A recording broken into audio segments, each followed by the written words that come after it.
सनातन धर्म में धर्म और कर्म को एक दूसरे का पूरक माना गया है, यानी धर्म कर्म के साथ साथ चलता है।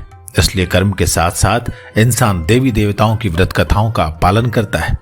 इन व्रतों के पालन से व्यक्ति अपने सांसारिक समय में भी ईश्वर के प्रति समर्पित हो जाता है और अपने आसपास दैवीय शक्तियों की मौजूदगी महसूस करता है। इसलिए इन व्रत कथाओं का इन सांसारिक जीवन में बहुत महत्वपूर्ण योगदान है। मैं आपको जिस व्रत के बारे में बता रहा हूं वो है जीवित पुत्रिका की व्रत की कथा, जिसे जितिया का व्रत भी कहा जाता है। जीवित पुत्रिका व्रत हर साल आश्विन मास के कृष्ण पक्ष की अष्टमी तिथि को किया जाता है। इसे जितिया व्रत तो कहा जाता है, जैसा मैंने आपको कहा। और स्त्रियां इस दिन निर्जला उपवास रखती हैं और अपनी संतान की लंबी उम्र और अच्छी सेहत के लिए इस व्रत को रखती हैं। असल में पुराने समय में जब देश में बाढ़, सूखा, अकाल, महामारियों से बच्चों की बहुत मृत्यु हो जाती थी, तब उनकी लंबी आयु के लिए उनकी माताएं ये व्रत करती थीं और इसका लाभ भी मिलता था।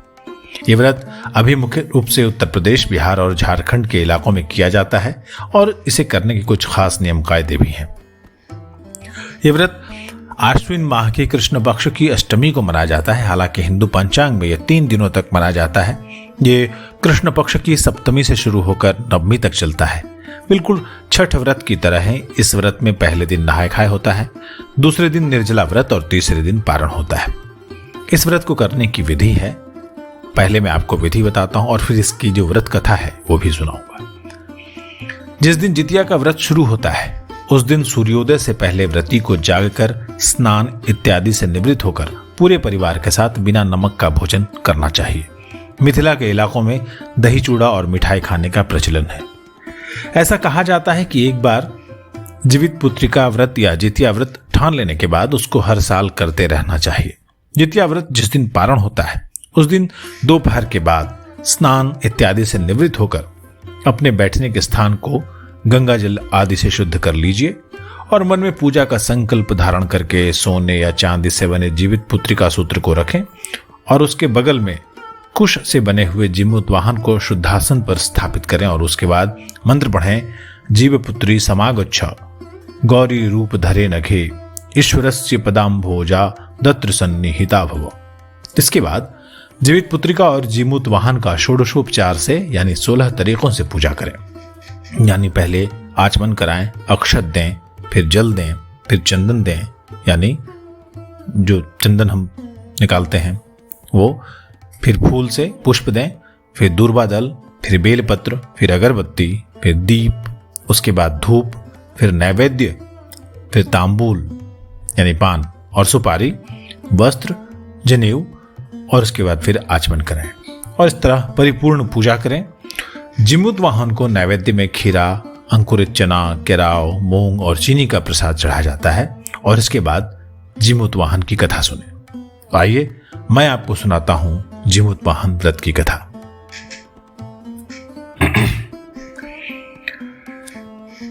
प्राचीन कथाओं के मुताबिक महाभारत युद्ध समाप्त होने के बाद अश्वत्थामा अपने पिता के मृत्यु का बदला लेना चाहता था। इसी बदले की आग में वो रात में छुपकर पांडवों के स्थान पर गया और वहां जाकर उसने पांडव समझकर पांडवों के 5 पुत्रों को मार डाला।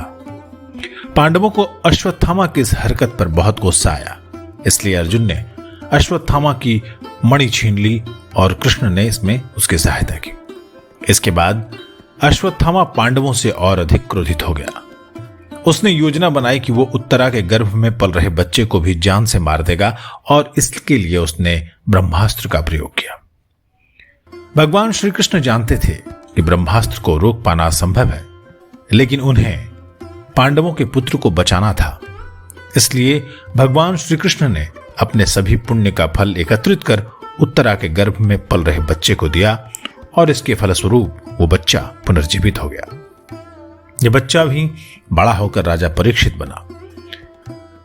उत्तरा के बच्चे को पुनर्जीवित करने की वजह से ही इस व्रत का नाम जीवित पुत्रिका व्रत पड़ा और तब से ही संतान की लंबी उम्र और स्वास्थ्य की कामना के लिए जीवित पुत्रिका व्रत किया जाने लगा। इसकी पहली कथा है कि एक बार नैमिषारण्य में रहने वाले ऋषियों ने संसार के कल्याण के लिए सूत जी से पूछा कि हे सूत जी, कराल कलिकाल में लोगों की संतानें किस तरह दीर्घायु होंगी। ये सब हमें बताइए। सूत जी बोले कि जब द्वापर का अंत और कलयुग का आरंभ था, उसी समय बेटे के निधन से दुखी होकर बहुत सी शोकाकुल स्त्रियों ने आपस में सलाह की कि इस कलयुग में क्या माता के जीवित रहते ही पुत्र मर जाएंगे। जब वे आपस में कुछ निर्णय नहीं कर सकी, तब ऋषि गौतम जी से पूछने के लिए गईं। ये दुखी महिलाएं ऋषि गौतम के पास पहुंची तो उस समय गौतम जी आनंद के साथ बैठे थे। उनके सामने जाकर उन्होंने सिर झुकाकर प्रणाम किया और उसके बाद इन महिलाओं ने पूछा कि हे प्रभु, इस कलयुग में लोगों के पुत्र और संतानें अल्पायु होती जा रही हैं। वो लंबी उम्र तक किस तरह जीवित रहेंगे? इसके लिए कोई व्रत या तप हो तो कृपा करके हम सबको बताइए। उनकी बात सुनकर गौतम जी बोले कि मैं आपसे वही बात कहूंगा जो मैंने पहले से सुन रखी है। गौतम जी ने कहा कि जब महाभारत युद्ध का अंत हो गया और द्रोणपुत्र अश्वत्थामा के द्वारा अपने बेटों को मरा देखकर सब पांडव बड़े दुखी हुए, तो पुत्र के शोक से व्याकुल होकर द्रौपदी अपनी सखियों के साथ ब्राह्मण श्रेष्ठ धौम्य के पास गई और उसने धौम्य से कहा कि हे ऋषिवर, कलयुग में कौन सा उपाय करने से बच्चे दीर्घायु हो सकते हैं? कृपा करके ठीक ठीक कहिए। धौम्य बोले कि सतयुग में हमेशा सच बोलने वाला, सत्य का आचरण करने वाला और पूरी प्रजा को एक निगाह से देखने वाला जीमूतवाहन नाम का एक राजा था। एक बार वो अपनी पत्नी के साथ अपने ससुराल गया और वहीं रहने लगा। एक दिन आधी रात के समय उसे किसी महिला के रोने की आवाज सुनाई दी। वो स्त्री अपने पुत्र के शोक से व्याकुल होकर रो रही थी। वो जोर जोर से रो रही थी और विलाप कर रही थी कि हाय, मुझ बूढ़ी माता के सामने मेरा बेटा मरा जा रहा है। उसका रोना सुनकर राजा जीमूतवाहन का तो मानो दिल टुकड़े टुकड़े हो गया।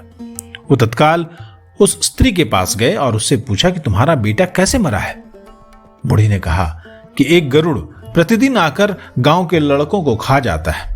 इस पर दयालु राजा ने कहा, माता अब तुम रो मत, शांति से बैठो, मैं तुम्हारे बच्चे को बचाने का यत्न करता हूं।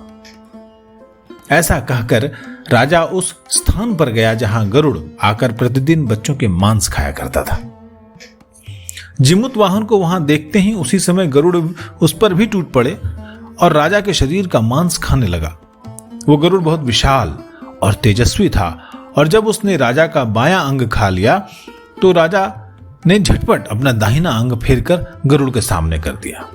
ये देखकर गरुड़ हैरान रह गया और उसने कहा कि देव योनियों में तुम कौन हो? तुम मनुष्य तो नहीं जान पड़ोगे, अपना जन्म और कुल बताओ। राजा पीड़ा से व्याकुल हो रहा था और अपना दर्द दबाते हुए उसने कहा कि हे पक्षीराज, इस तरह के प्रश्न करना बेकार है, तुम अपनी इच्छा पर मेरा मांस खाओ।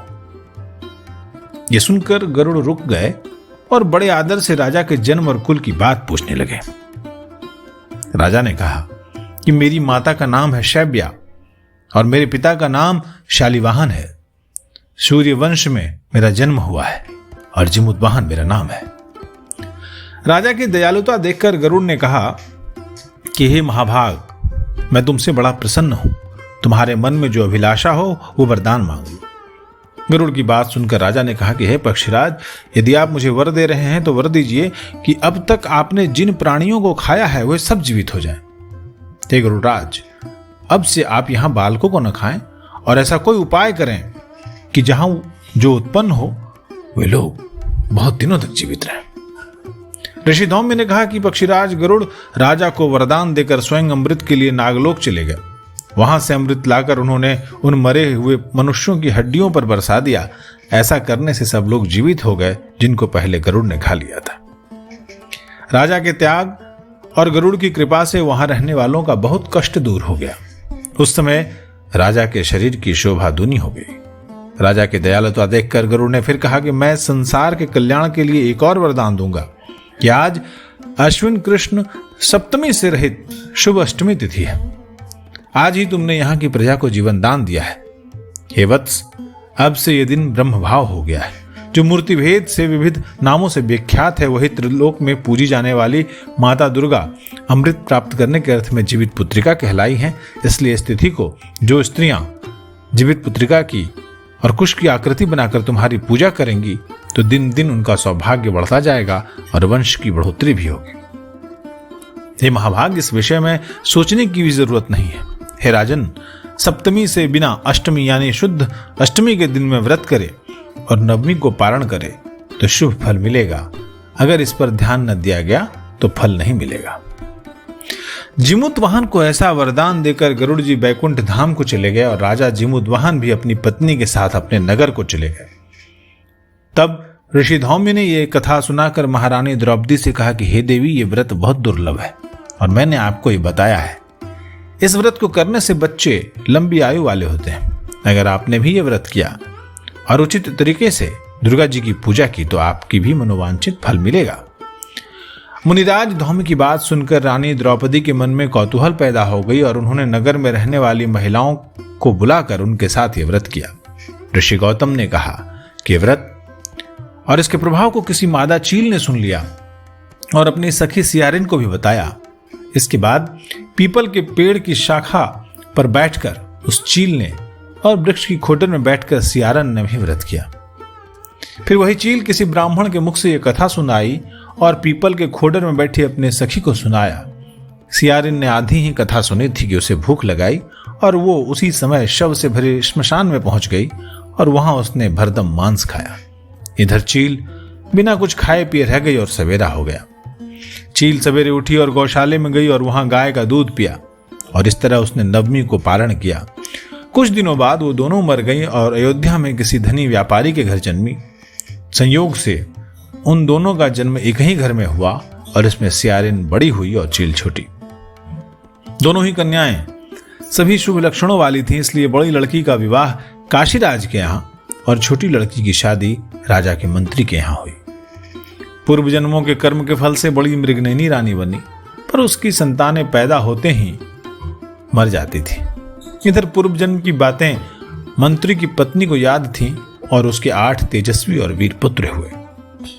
अपनी बहन के बेटों को स्वस्थ और जीवित देखकर रानी जलन से भर गई और उसने राजा से कहा कि अगर तुम मुझे जिंदा देखना चाहते हो तो इस मंत्री के बेटों को भी वहीं भेज दो जहां मेरे बेटे गए हैं, यानी इनको मृत्युदंड दो। यह सुनकर राजा ने मंत्री के बेटों को मारने की बहुत कोशिशें की, पर मंत्री की पत्नी ने अपने जितिया व्रत के पुण्य फल से उनको बचा लिया। एक दिन राजा ने अपने आदमियों से उन 8 पुत्रों का सिर कटवाकर पिटारी में रखवा दिया और उनके माता पिता के पास भिजवा दिया। ये 8 पिटारियां असल में हीरे जवाहरातों से भरी पिटारियों में बदल गई और 8 लड़के भले चंगे अपने घर पहुंच गए। ये देखकर रानी को बहुत हैरत हुई। वो मंत्री की पत्नी के पास आकर बोली कि बहन, तुमने ऐसा कौन सा पुण्य किया है कि बार बार मारे जाने पर भी तुम्हारे बेटे जीवित बच निकलते हैं? इस पर मंत्री की पत्नी ने उसको पिछले जन्म में चील और सियारी होने का किस्सा कह सुनाया और कहा कि तुमने व्रत के नियमों का ठीक से पालन नहीं किया था, इसलिए तुम्हें दोष लगा और इस जन्म में तुम्हारे बेटे जीवित नहीं रहते। अब भी तुम जितिया का व्रत करो तो तुम्हारा दोष कट जाएगा। उसकी बात मानकर रानी ने जितिया के व्रत नियमों के अनुसार किया। तभी से उसके बेटे तेजस्वी और यशस्वी हुए और बड़े बड़े राज्यों के राजा हुए। तो ये थी जिमुतवाहन की कहानी, जितिया व्रत की कहानी, जिसे बहुत श्रद्धा से उत्तर भारत में मनाया जाता है। ये किस्सा कहानी में सुन रहे थे आप व्रत कथाएं मंजीत ठाकुर की आवाज में। नमस्कार।